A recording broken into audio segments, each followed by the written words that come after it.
చాలామంది దశమగాలు తీరు, మాకు అప్పులు ఉన్నాయి, మాకు బాధలు ఉన్నాయి, గడిది గుడ్డు ఉంది అని చెబుతూ ఉంటారు. నేను నా నోరు మూసుకొని దశమగాలు తీసి సావండి. తీయకుండా ఉంటే పావు అప్పులు ఉన్న దేవా ఏడ్చుకో, బాత్రూంలోకి వెళ్ళి ఏడ్చుకో, కింద కూర్చొని ఏడ్చుకో, మంచం మీద పడుకుని ఏడ్చుకో, ముసుకేసుకుని ఏడ్చుకో, ఎప్పటికీ బావు. దశమగాలు తీనోడికి అప్పులు బావు, కూర్చొని ఏడ్చుకుంటే ఏడ్చుకోమని, అది ఎవరైనా సరే. దశంభాగం అనేది యేసుక్రీస్తు ప్రభువు గనక మాకు అలవాటు చేసుంటే ఖచ్చితంగా ఇమ్మనే నేను కూడా సంఘానికి చెప్పేవాడిని.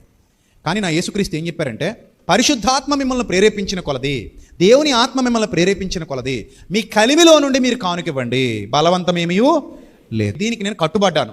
దీనికి కట్టుబడ్డ నేను దీని మీదే నిలబడాలి. కానీ మళ్ళీ నేను పాత నిబంధన గ్రంథంలోకి వెళ్ళి మీరు 100 సంపాదిస్తే 10 ఇవ్వండి, 1000 సంపాదిస్తే 100 ఇవ్వండి, 1,00,000 సంపాదిస్తే 10,000 ఇవ్వండి అని లేవీయుల క్రమాన్ని అనుసరించడానికి నేను యోధ మతంలో లేను, క్రీస్తు మార్గంలో ఉన్నాను.